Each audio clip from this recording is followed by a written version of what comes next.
큰 박수로 자연 스님의 강의를 청해 듣도록 하겠습니다.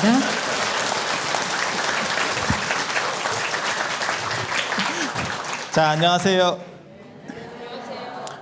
인도에 불교가 있었는데 그 불교는 서쪽으로 안 가고 유럽 쪽으로 안 가고 동쪽으로 왔었다. 그거는 그 당시에 중국 쪽이 문화가 인도나 로마 쪽보다 약간 떨어지고 있었기 때문에 그래서 모든 문화는 낮은 데로 흐른다. 낮은 데로 흐른다. 중국이 문화가 높을 때는 중국, 우리나라, 일본 이런 식으로 문화가 흘러갔고 그 다음에 최근에 유럽, 미국이 문화가 높을 때는 그쪽 문화가 일본을 통해서 우리나라로 들어왔고 이해가 되시죠? 문화는 높은 데서 낮은 데로 흐른다. 그래서 인도 불교는 중국으로는 들어올 수 있었지만 로마 쪽으로는 가기가 어려웠었다. 현실적으로 어려웠었다라는 얘기를 한번 해드렸었고 그 다음에 또 중국에 이제 처음으로 불교가 들어온 뒤에 그거는 외래 문화잖아요. 굉장히 좀 생소한 거고 그 당시 처음 얘기들을 보면 막 스님들이 옷을 까고 있어. 지금은 그렇지 않는데 가사를 입으면 오른 어깨를 이렇게 드러냅니다. 석굴암 부처님 생각하시면 돼요. 석굴암 부처님 생각하시면 돼요. 제가 뒤를 보고 저 탱화가 그러면 저렇다라고 얘기하려고 했더니 저 탱화는 살짝 덮었어. 저게 원래는 까고 있는 건데 너무 까면 저게 중국 문화에서 조금 문제가 돼서 노출이 중국 쪽에서는 문제가 됩니다. 그래서 저게 특이하게 한쪽만 이렇게 역으로 팔을 끼고 있는 게 아닙니다. 살짝 그냥 어깨에다 걸쳐놓은 겁니다. 오른 어깨는 걸친 겁니다. 그래서 처음에 그렇게 하는 것도 특이했었고 머리를 미는 것도 굉장히 특이했다는 거예요. 유교 문화 속에서 신체 발부는 수지부모 불가매상이 호지시하다 이러고 있는데 네, 머리를 막 빡빡으로 밀고 이게 굉장히 특이한 거잖아요. 그래서 처음에는 약간 표류하다가 나중에 중국의 위진남북조 시대라는 혼란기가 닥치고 그 다음에 이민족들이 저 만리장성 밖에 있는 이민족들이 중국 무대로 본격적으로 진출하면서 불교가 확 만개하게 된다. 그리고 거기서 핵심적 인물이 누구냐면 구마라집이라고 하는 사람이다. 그게 구자국 출신이에요. 중앙아시아 쪽 사람입니다. 지금 키질에 천불동 있는 쪽 사람이에요. 그래서 그 사람이 와서 어떤 중국 불교의 체계를 다졌다. 체계를 확립했다. 그리고 오늘 나오는 사실 어떤 영웅이라고 할 사람은 현장이라고 하는 사람이에요. 현장. 서유기로 유명한, 서유기 하면 손오공이 먼저 떠오르지만 사실은 주인공은 현장법사. 그리고 중국 불교에서 어떻게 보면 가장 머리가 좋은 사람 하면 현장법사. 또 머리만 좋은 게 아니고 인물도 겁나 좋은 거 현장법사. 체력도 겁나 좋은 사람 현장법사. 그리고 살아서 신격화된 유일한 중국 불교 인물 현장법사. 그렇게 대단한 사람이에요. 그래서 이 양반이 획을 긋는 사건이 또 벌어져요. 그래서 구마라집과 현장이라고 하는 두 가지 체계가 있다라고 보시면 돼요. 그래서 구마라집이라고 하는 거는 그분은 중앙아시아에서 들어온 중국 사람이 아닌 외국인이 불교를 확립해 놨고 그 다음에 중국이라고 하는 이제 현장은 중국 사람이거든요. 그래서 중국 사람에 의해서 재해석되고 체계가 다시 재정비되는. 그래서 오늘의 주제는 지난 시간의 주제가 불교의 중국 정복이라고 하면 오늘의 주제는 중국의 반격입니다. 그래서 드디어 불교를 인도 불교하고는 다른 중국식으로 만들어가는 거예요. 중국식으로. 이해가 되십니까? 중국이라고 하는 나라가 문화가 낮은 나라가 아니에요. 절대. 전 세계 4대 문명 중에 하나였었고 계속해서 어느 정도 강력한 힘을 떨치고 있었어요. 단 전 시대에 걸쳐서 최상은 아니었다는 걸 얘기하는 거예요. 그래서 이렇게 좀 기울었을 때 불교가 들어오게 된 거고 하지만 중국이 나중에 언제 또 최강국으로 올라가냐면 수나라 당나라 때. 실제로 중국 불교사 책을 봐도 수나라 당나라 때가 돼야 수당 세계 제국이라고 하는 표현이 들어갑니다. 그래서 그때부터는 실제로 모든 길은 로마로 통한다는 말이 모든 길은 장안으로 통한다라는 말로 되고 장안이 수도권 인구까지 포함해서 600년대에 200만입니다. 조금 놀래봅니다. 너무 담대한 것 같아. 600년대 그 당시 런던 이런 데 한 5만 됩니다. 그래서 전 세계가 장안을 중심으로 움직이게 되는 거고, 거기서 나온 말이 모든 길은 장안으로 통한다 라고 하는 말이고, 우리나라에서도 뭐 장안의 명물, 장안의 제일 하듯이 장안이라고 하는 도시가 거의 대표적 어떤 표준적 도시라고 하는 그런 의미를 가지게 됩니다. 그리고 장안이 굉장히 중요한 위치를 차지하는 거는 장안이 세계 최초의 가장 거대한 계획도시입니다. 바둑판처럼 만든. 그리고 그 영향으로 우리나라 경주도 바둑판처럼 만든 도시가 되고, 그 다음에 일본의 나라도 그렇게. 그래서 그 시절에 그런 행동들을 했다는 건요, 진짜 엄청나게 대단한 거예요. 그리고 그러한 문화의 난숙기에 이제 또 중국 불교들이 쫙 차례대로 꽃을 피는 그러한 얘기들 들어보시면 될 거고요.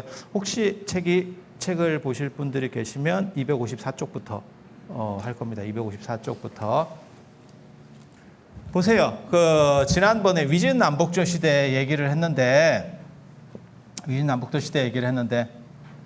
중국은 만리장성, 박, 여기는 원래 중국이 아닙니다.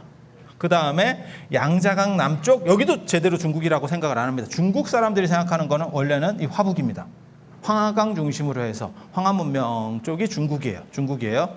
그런데 위진남북조 시대 때 만리장성 밖에 있는, 만리장성이라고 하는 의미는 너네하고는 절대 같이 안 가라고 중국 사람들이 금을 그은 거예요. 아예. 만리장성 가보시면 아시겠지만, 가보셨어요 혹시? 쌀 때 25만 9천 원. 만리장성에 가보면 남한산성, 북한산성은 이거는 성이 아니에요.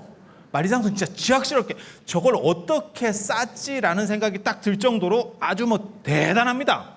그리고 그게 왜 그런 식의 행동들을 하냐면 진짜 예산 규모도 엄청났을 거예요. 그게 가능한 이유는 유목민들이 그만큼 두려웠던 거예요. 그리고 너네랑은 절대 같이 안 가라고 하는 거를 만리장성으로 표현을 해놨어, 중국 사람들이. 그러니까 이 밖은 중국이 아닌 거예요. 그런데 재밌게도 여기 사람들이 내려와서 왕조를 세워버리니까 이 경계가 무력화된 겁니다. 이 사람들이 내려와서 밑에를 지배해버렸는데 만리장성이라는 게 의미가 없잖아. 만리장성 밖에 사람들이 들어와서 지금 만리장성 안쪽까지 지배를 하니까. 그리고 여기에 있었던 원래 한족들은 도망가서 남쪽으로, 양자강 남쪽으로 내려가게 되는 거고요. 이 양자강 남쪽에 지금 남경이라고 하는 데가 있습니다. 금능, 이게 이쪽이 좀 더 커요, 사실 이렇게. 네. 그래서 옛날에는 금능, 뭐 건강 하는데 그게 다 남경입니다. 지금 남경하면 떠오르는 거 있지 않으세요? 딱 떠오르는 거 뭐가 있을까요? 남경대학살. 혹시 못 들어보셨어요? 뭐 그런 정도. 근데 그 남경이 원래 남쪽에서의 여서도왕조의 수도예요. 오동진, 송제양진 해갖고 여서도왕조가 모든 남경의 수도를 정합니다. 그리고 이제 남쪽에서 조금 더 또 뜨는 도시들이 또 어디 있냐면, 저까지는 안 내려가도 이제 뭐 소주, 항주, 그런데 한 번씩은 들어보셨을 거예요. 하늘에는 천당이 있고 땅에는 소주와 항주가 있다. 뭐 이런 거 할 때. 그래서 몇 개 이제 큰 도시 만들어지는데, 이 남쪽으로다가 도망가면서 한족들이 이주하니까 여기도 이제 중국으로 편입이 되는 거예요. 그래서 중국은 새 블럭이 되는 겁니다. 유목문화의 블럭. 그 다음에 원래부터 있었던 정치 중심의 밭농사 중심의 블럭. 그 다음에 여기는 남쪽은 여기는 논농사예요. 그리고 남쪽은 이모작 삼모작이 가능합니다. 저기는 더워서 사실 사람들이 잘 안 내려갔는데, 내려가서 살아보니까 기후적으로는 더운데 먹을 건 겁나 많대. 이모작 삼모작이 가능하고 뭐 별게 다 되는 거예요. 그래서 이쪽은 돈이 많아요. 특징이 이쪽 맨 아래쪽은 돈이 많고 경제적으로 아주 훌륭해. 그 다음에 이 중간 블럭은 정치적으로 중국의 어떤 힘의 중심이에요. 그리고 이 유목문화의 특징은 전쟁 능력이 아주 좋아요. 그래서 위진남북조 시대 때 이미 이 블럭이 합쳐졌고, 그 다음에 남쪽에 있는 이 블럭만 남게 되는 거예요. 남쪽에 있는. 그리고 이거는 경제력. 그래서 북쪽에 누가 이제 맨 마지막에 왕조가 들어서냐면 북이라고 하는 왕조가 들어서요. 북이라고 하는 왕조. 운강석구를 개척하고 나중에 장안으로 수도를 천도하는 북이. 그리고 이 북이가 쪼개지면서 이런 거 너무 복잡하게 생각하지 마세요. 이 얘기 하려고 하는 거 아닙니다. 이런 거에 막 해가지고 너무 어려운 얘기 하는 거 아니야? 관계없어요. 그 얘기 하는 거 아니에요. 이게 이렇게 쪼개져 가지고 서위, 동위로 쪼개져요. 그리고 이 나라가 다시 북주, 북제로 쪼개져요. 이 뒤로 이렇게 다시 왕조들이 들어서는 거예요. 그리고 이거를 통일하는 게, 이걸 어느 쪽에서 통일하냐면 북주 쪽에서 통일을 하는데, 이 북주 쪽에서 통일하는데, 이때 외척이 누구였냐면 양견이라고 하는 사람이에요. 양견. 중국 역사에서 가장 존경받는 임금 중에 하나가 양견입니다. 수문제. 그래서 이쪽에 왕이 이렇게 딱 등극을 했는데 어떻게 하냐면 7살, 그 당시에. 외척은 힘이 굉장히 강력하고 어떤 상황이 일어나는지 대충 판단하시겠죠. 7살 왕을 앞에 세우고 섭정에 들어갑니다. 그러다가 나라를 이제 싹 바꿔버리는 거죠. 그게 수나라 문제. 수나라 문제, 양제 이렇게 있잖아요. 그죠? 양제는 우리가 익히 잘 알죠. 수양제가 고구려 정벌 하다가 지가 망한 특이한 놈이죠. 특이한 놈. 근데 이 수문제는 굉장한 성군입니다. 굉장히 정치 잘하는 사람이에요. 그래서 중국 역사에 있어서 가장 영향력이 있는 인물 중에 한 명이 실제로 수문제예요. 굉장히 대단한 사람이에요. 그리고 이 사람이 결국 남조의 양나라하고 진나라도 물리치면서 천하를 통일합니다. 그게 수나라의 통일. 이렇게 되니까 무슨 일이 벌어졌냐면 원래는 세 개의 블럭이었던 게 하나로다가 뭉쳐져요. 그 힘이 얼마나 대단하겠어요. 그러니까 지금 이 전까지는, 수나라 전까지는 중국은 이만큼이었던 거야. 그런데 수나라 때부터 이따시만한 중국이 되는 거예요. 그러면서 천하 최강의 힘을 가지는 나라가 되는 거예요. 전 세계의 최강 국가의 기틀이 딱 마련되는 거예요. 그때 어떤 문제가 봉착이 되냐면, 여기는 유목민들이 내려왔으니까 그 당시 만리장성은 무력화된 거고, 이 양자강을 중심으로 해서 이걸 어떻게 왔다 갔다 하게 할 수 있을까? 우리식으로 말하면 박정희 대통령이 경부고속도로 뚫는 것 같은 게 화두입니다. 요거를 딱 하나를, 대동맥을 하나를 뚫어야 지금 나라가 하나로다가 연결이 되면서 발전할 건데, 잘못하면 여차하면 이게 또 쪼개질 건데, 그래서 하는 작업이 남경에서부터 낙양까지 연결하는 대운하 건설이에요. 중국의 대운하는요, 저 처음 가보고 진짜 깜짝 놀랐습니다. 난 대운하인지 몰랐어요. 그게 진짜 강입니다. 강. 그렇게 할 수 있었던 건 전쟁이 끝나고 난 상태라서 포로가 많았기 때문에, 그 전쟁 포로들을 풀어주면 반란이 날 수도 있고, 그렇다고 남자들이잖아요. 전쟁 포로들은 대부분. 그러면 죽이잖아요. 그럼 한쪽에서 죽인다는 소문이 나면 가만히 서서 죽는 것보다 한번 해보고 죽자, 이렇게 나와도 피곤해요. 그러니까 공공근로 차원에서 풀어줄 수는 없고, 그렇다고 이 사람들을 죽일 수도 없고, 그러니까 적절한 명분을 붙여서 일을 계속 시키면서 죽을 때까지. 그런 게 이런 큰 건축들입니다. 큰 건축. 그래서 제가 그런 얘기 하거든요. 만리장성, 중국에서 가장 큰 건설 하면 만리장성하고 대운하를 들어요. 그런데 만리장성이라고 하는 거는 사실은 쓸모가 없는 작업이었어요. 이유가 뭐냐면, 유목민들이 만리장성을 언제나 넘어왔다. 만리장성에 막혀서 못 넘어오는 경우는 거의 없습니다. 몽고 때도 넘어왔잖아. 몽고 때 어떻게 넘어왔어요? 만리장성을 어떻게 넘었을까? 나중에 몽고 때. 간단해요. 만리장성 가보니까 너무 쥐약실어서 넘을 수가 없더래. 그래서 말을 타고 이렇게 돌아갔다는 거예요. 그리고 나서 몽고가 나라를 세운 뒤에는 만리장성이 바닷속으로 들어갑니다. 진짜. 청나라는 만리장성을 어떻게 넘어가는지 아세요? 청나라 만주족들 넘어가려니까 이거 감당이 안 되죠. 그 성을 깨트린다는 건 감당이 안 돼요. 그러니까 어떻게 했냐면 오삼계라고 지키는 사람이 있었어요. 걔하고 쇼부를 봅니다. 눈 따줘 이렇게.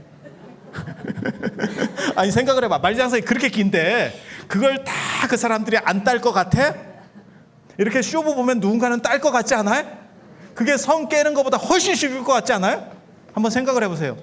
그래서 저게 생각보다 그렇게 방어력이 좋지가 않습니다. 그래서 제가 그런 얘기를 해요. 저 만리장성은 진짜 성 쌓는 데는 고생을 많이 했지만 실용적이지는 않았어.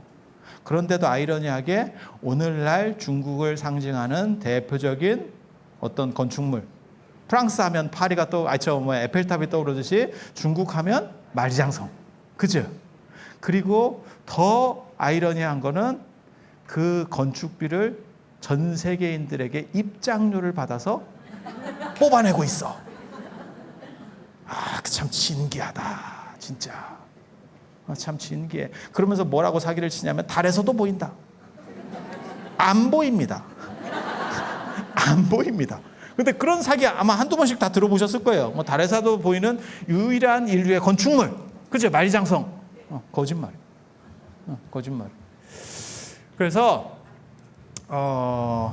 이 만리장성이라는 건 쓸모가 없는 거고 사실 이 대운하 건설이라고 하는 건 엄청나게 중요한 거예요. 엄청나게 중요한 거예요. 그로 인해서 강남의 물자들이 강북으로 다 들어갈 수 있어요.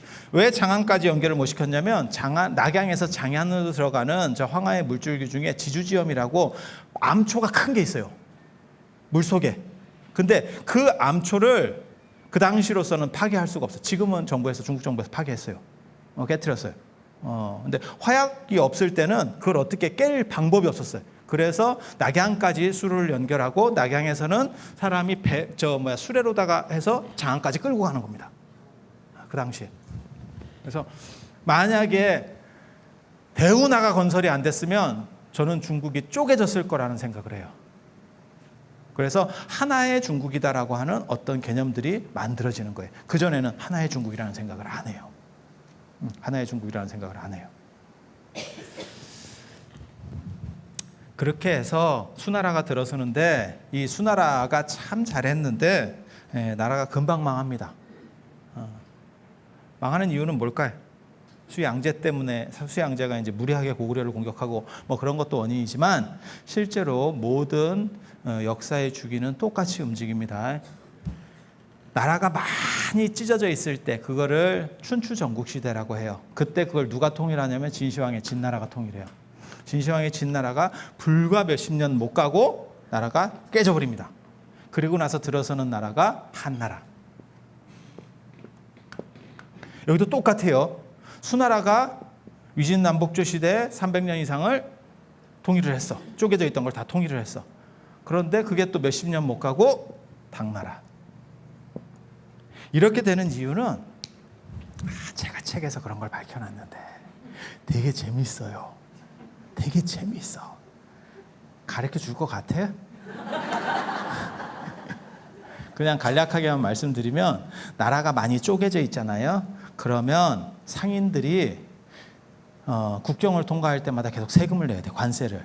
그러니까 상인들 입장에서는 뭐라고 생각하냐면 나라가 통일돼 있으면 관세가 필요가 없겠다. 지금 현재 뭐 유럽이 뭉치게 되고 그 다음에 지금도 협정하는 거 있잖아요. 우리도 FTA 협정 이런 거 계속 하는 이유도 사실은 그런 거예요. 그거를 움직이는 사람들이 누굴 것 같아요? 재벌들이 움직이는 겁니다. 재벌들이 움직이는 겁니다. 왜? 그렇게 했을 때 자기네들이 물건을 더 많이 팔면서 이윤을 더 극대화시킬 수 있다고 생각하기 때문에 쉽게 말해서 돈이 세상을 바꿔가는 거예요. 그래서 나라가 여러 개로 쪼개져 있으면 무역하는 사람들 입장에서 어떻게 생각하냐면 이게 하나로만 되면 대박이 날 것 같다라는 생각을 해요. 그렇게 해서 통일 쪽에 자금을 지지를 해줍니다. 그런데 막상 통일이 되고 나잖아요. 어떤 일이 벌어질 것 같아요? 통일되고 나면 나라를 하나로 만들기 위해서 거기에 통일 자금이라는 게 들어가요. 그러다 보니까 세금을 왕이 올려버립니다. 그러니까 무슨 일이 벌어지냐면 세금 덜 내려고 이놈들이 후원을 했더니 통일되고 난 뒤에 세금이 올라갔네. 그러면 어떤 일이 벌어지냐면 옛날이요. 옛날로 돌아가자. 그래서 자금들이 이탈하기 시작합니다. 그러면 나라가 쪼개져요. 나라가 쪼개져요. 그래서 진시황이 엄청난 일을 합니다. 진시황하고 수 문제가 진짜 엄청난 일을 해요. 가장 큰 두 가지 사건들은 이 사람이 다 오늘날까지도 내려오는 문제들을 만들어내는 거거든요. 그게 진시황이 만든 건 만리장성, 건축으로는. 그 다음에 수 문제는 대운하. 중국에서 가장 대단한 건축들을 지금 하고 있는 거고, 진시황이 만들어서 오늘날까지 쓰고 있는 제도가 있어요. 군현제. 군현제. 얼마나 선진적이었으면 2200년, 2300년 전에 만든 제도가 지금까지 쓰겠냐고. 대단한 거예요. 수 문제가 만들어서 지금까지 쓰는 제도. 과거제. 동아시아 제도에서 가장 대단한 걸 이 두 나라에서 만드는 거예요. 그래서 굉장히 대단한 거죠. 굉장히 대단한 거예요. 그런데 이렇게 해도 통일 자금을 감당을 못하는 과정에서 결국 세금을 올리면 다시 쪼개지려고 하는. 그래서 오랫동안 분열되어 있었던 왕조는 통일되었을 때 재분열하려고 하는 속성이 있다라고 하는 역사의 법칙이 만들어지는 거예요. 그래서 이 법칙 속에서 이 나라도 끝납니다. 이 나라가 끝나고 그 다음에 들어서는 나라가 당나라 한나라. 그리고 역사의 법칙 중에 또 다른 게 나와요. 오랫동안 분열되어 있던 왕조를 통일한 거는 오래 못 간다. 하지만 그 다음에 등장하는 왕조는 번성한다. 왜? 손에 더러운 거 묻히는 건 얘네가 다 하거든. 다 하거든. 대운하 건설 얘네가 해놨거든. 이쪽에서는 어때? 어휴, 왜 이렇게 나라 예산을 저렇게 많이 썼대? 나쁜 놈들! 이렇게 하면서 대운하를 돌리면 돼. 이해가 됩니까? 욕은 얘네만 하면 돼. 그래서 당나라가 들어서면 그때부터는 이제 번성하는 상황이 연출되는 거예요. 그래서 수나라 때, 수나라로 돌아갈게요. 이 수나라가 굉장히 중요해요. 그리고 수 문제하고 수양제가 불교적으로도 굉장히 중요한 사람입니다. 그때는 유교가 별게 없어요. 그래서 불교를 지배 이데올로기로 하고, 그다음에 불교 국가를 만드는 거예요. 이때 가장 큰 문제는 이 세 블록을 어떻게 융합할 것이냐. 민족도 다르고 문화 배경도 다르고 언어도 달라. 이걸 어떻게 융합할 것이냐. 이때 불교 쪽에서 저거를 융합시킬 수 있는 대안을 가진 대단한 철학자가 한 명이 나옵니다. 그게 누구냐면 천태지자대사.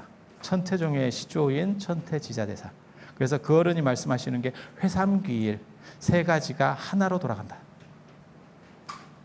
삼재원용 다 셋을 가지고 얘기를 해요. 세 가지는 다 이런 것들은 현상적으로 민족도 다르고 언어도 다르고 문화도 다르고 하지만 부처님 입장에서 진리의 입장에서 봐보자. 차이가 있겠냐? 그 얘기를 하는 거예요. 언뜻 보기에 그런 게 통할까요? 통합니다. 통합니다.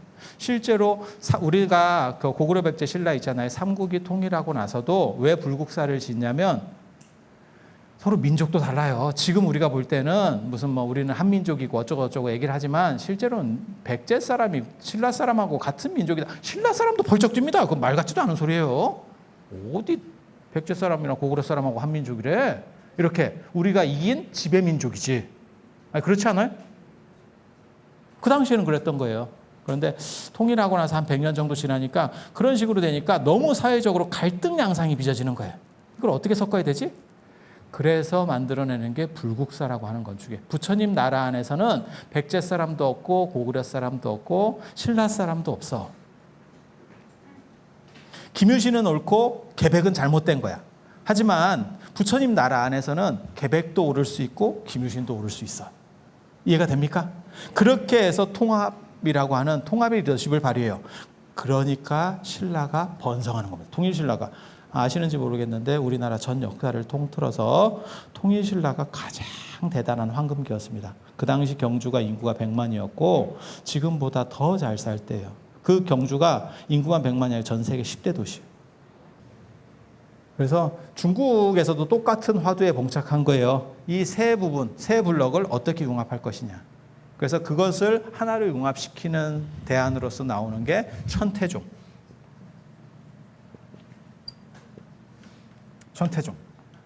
그래서 천태지자대사가 천태산에 중국 천태산 남경 쪽에 원래는 사셨어요. 그리고 남경 쪽에서 강의를 이렇게 쭉 하시다가 이게 좀 사람이 사는 게 이런 것 같지 않다. 그래서 절강성의 천태산 쪽으로 들어가셔서 이제 수행을 하고 뭐 하는 그런 일들이 벌어집니다. 그래서 천태종의 핵심은 모든 것은 부처님과 부처님 진리 안에서 평등하다. 평등하다. 그리고 그게 나중에 화엄종에서도 똑같이 나와요. 화엄종에서도 똑같이 나와요. 그래서 이 세 가지를 섞으려고 했고, 그렇다 보니까 국가적 입장에서는 어때요? 굉장히 바람직하죠. 그러니까 계속 지원을 해주는 거예요. 계속 지원을 해주는 거예요. 그래서 천태종이 더 발전할 수도 있었을 건데 애석하게도 발전이 제한될 수밖에 없었어요. 그 이유는 뭘까요?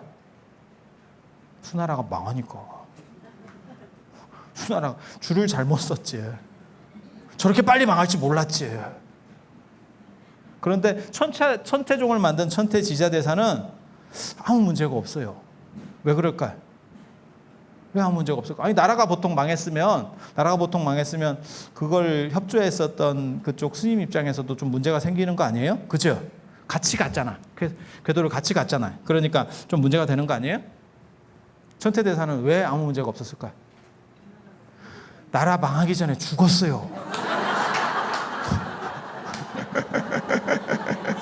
중국의 손문이 그렇다고. 손문이 공산당이든 대만에서도 다 손문을 중국 건국의 아버지 이렇게 치는데 이유는 뭐냐면 일찍 죽었어. 사건이 벌어지기 전에 죽었어. 그래서 사람이 시대를 잘 타거나 성공하는 것도 중요하지만 빠질 때 잘 빠지는 것도 중요해요. 언제 빠지느냐? 그거 굉장히 중요해요. 그래서 나라 망하기 전에 죽었으니까 문제가 없어. 그럼 뭐 어쩌라고? 딱 그런 거지. 그렇게 해서 중국 불교라고 하는, 그러니까 중국적 화두예요. 이게 중국적 문제의식에 의해서 새로운 관점들이 제기되는 거예요. 인도에는 이런 천태종 같은 건 당연히 없습니다. 왜? 중국 문제의식 속에서 불교가 변형되고 있는 거기 때문에. 그러니까 햄버거로 말하면 김치버거 뭐 이런 거예요. 지금 이제 중국식 메뉴들이 나오기 시작하는 거예요. 그렇게 변형된 첫 번째 단추가 천태종, 중국식으로. 그래서 불교가, 인도에서 전래한 불교가 중국의 문제를 해소해야 되는 그러한 현상에 봉착했고, 그 시대를 요청해서 나온 게 천태종. 근데 천태종은 도교적 요소가 상당히 있어요. 도교적 요소가 상당히 있어요. 그리고 이 천태종과 관련이 있었던 수나라가 단명왕조로 무너지면서 그 다음에 들어서는 게 당나라. 대당 불야성이라고 들어보셨어요? 밤에도 전기 비슷한 걸 켜면서 불이 안 꺼진다는 거예요. 그게 대당 불야성이에요. 당나라의 불야성. 장안은 그렇게 대단한 도시예요. 그래서 당나라가 들어서게 되고, 이 당나라 때 당고조 이연이라고 하는 사람이 있고, 이 아들이 이세민이라고 하는 사람이에요. 당태종. 그 다음에 요 아들이 당고조 이치라고 하는 사람. 이 이치 마누라가 직천무입니다. 한두 번씩은 이게 들어본 사람들이에요. 왜냐하면 우리나라 한국사하고도 관련이 굉장히 깊어. 당태종이 고구려 정벌을 하려다가 눈깔 빠졌고 정사에는 안 나옵니다. 근데 야사에 나오고, 그 다음에 단체호의 조선상고사 같은데 나옵니다. 어느 눈깔인지는 잘 모릅니다. 이게 좀씩 달라요. 근데 이 이세민이라는 사람이 진짜 영웅입니다. 굉장히 대단합니다. 이 얘기를 잠깐만 해드리면, 요 이세민이 이 아버지가 절도사거든요. 지방장관이었을 때, 그때 이제 수양제에 의해서 나라가 흔들리기 시작하는 거예요. 흔들리니까 어떤 일을 벌이냐면, 아버지 우리 반란 일으킵시다. 이렇게 해서 시작한 사람이에요. 캐릭터 이방원하고 비슷한 캐릭터인데 이방원보다 훨씬 더 그릇도 크고 영웅 기질이 있는 사람이에요.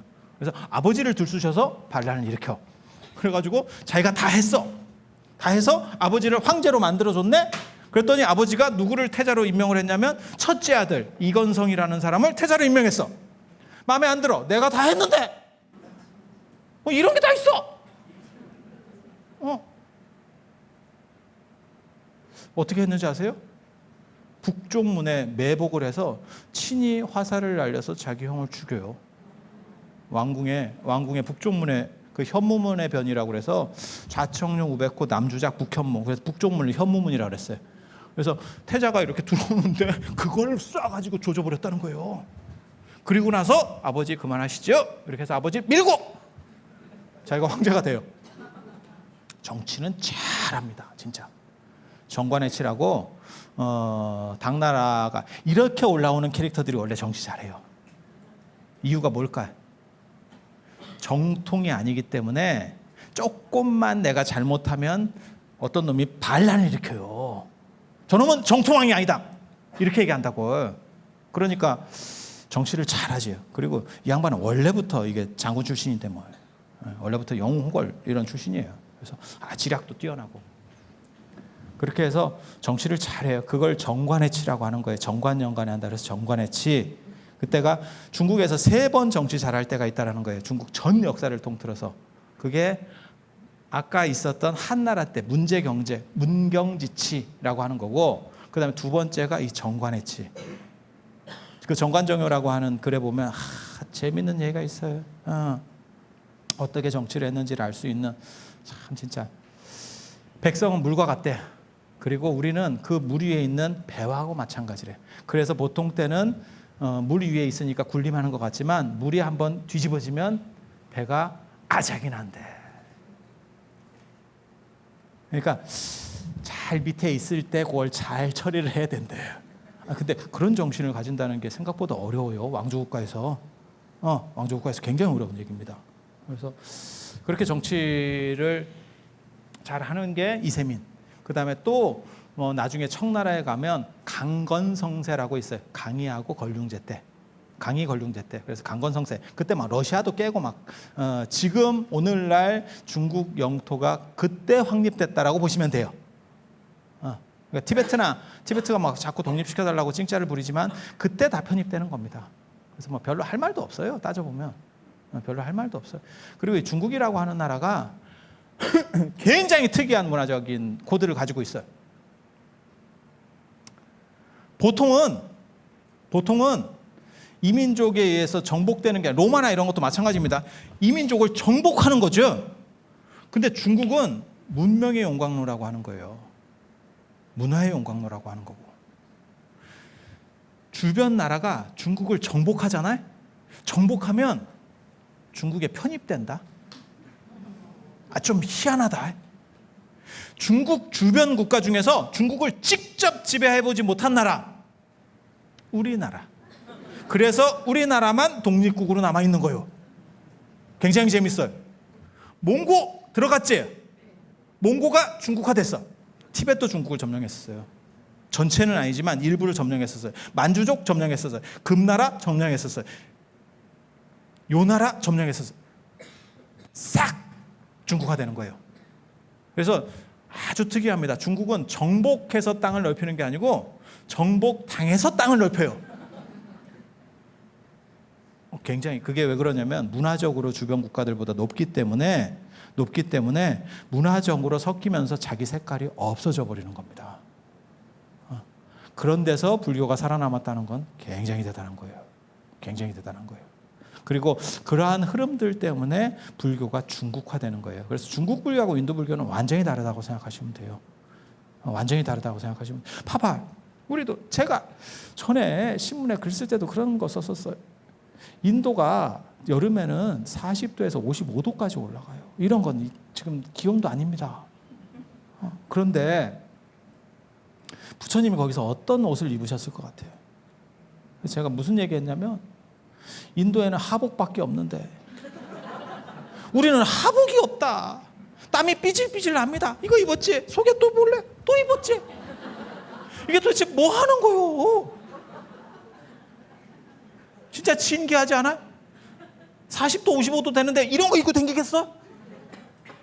지정신이면? 보살상 이런 거 봐봐요. 그러면 막 이렇게 장신구 같은 거 막 이렇게 화려하게 이런 보석 같은 걸 이렇게 그걸 이제 영락이라고 하는데 그런 장신구들을 배용하는 이유가 뭐냐면 옷을 벗고 있기 때문에 그래요. 벗으니까 장신구로 쇼부를 보는 겁니다. 그런 거예요, 진짜. 옷을 그냥 입으면 여기 팔찌 했는지 안 했는지 알게 뭐요. 팔찌를 했으면 어떻게 되겠어요? 이걸 완찌라고 하는데 까야 될 거 아니요. 그죠? 그런 거죠. 그래서 이게 다 중국화 되는 거예요.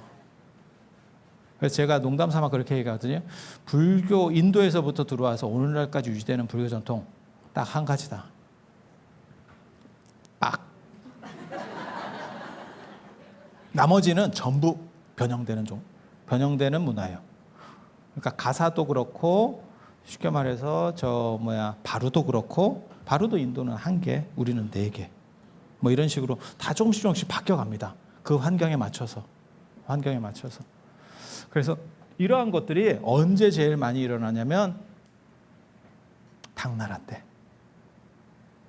이유는 뭐냐면 당나라가 문화가 높으니까 이제 자기네 식으로다가 전부 바꿔가기 시작하는 거예요. 거기에서 획을 긋는 사람, 이 이세민 시대 때 획을 긋는 사람 현장 스님. 이 이세민 시대 초기에는 중국보다 인도가 그때까지도 문화 수준이 더 높았어요. 그래서 현장 스님이 인도로다가 유학을 가게 되는 거고 18년 동안.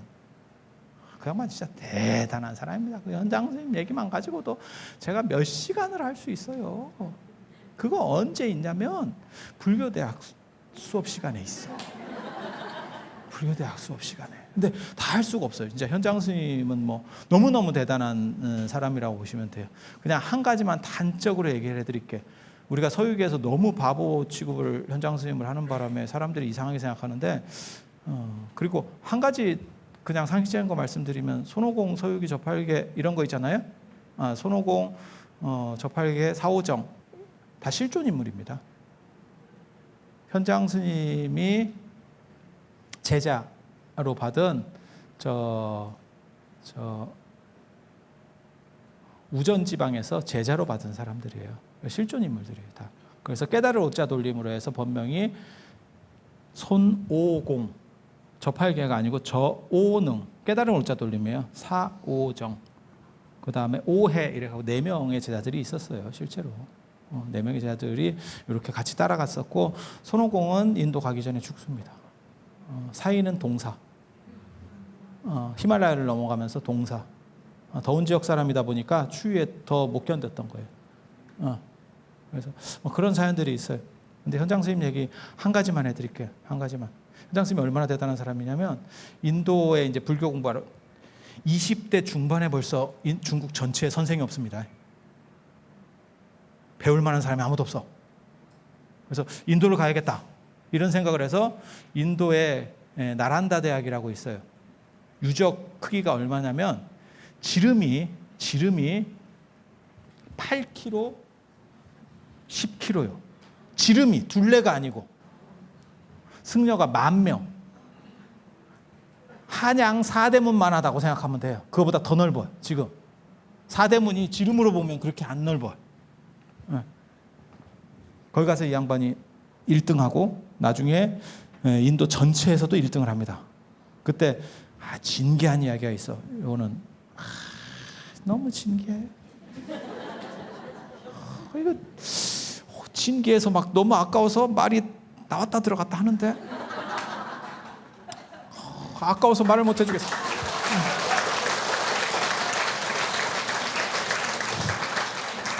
이런 걸로 될 게 아니야. 한 10분 쉬어봐요. 한번 10분 쉬었다.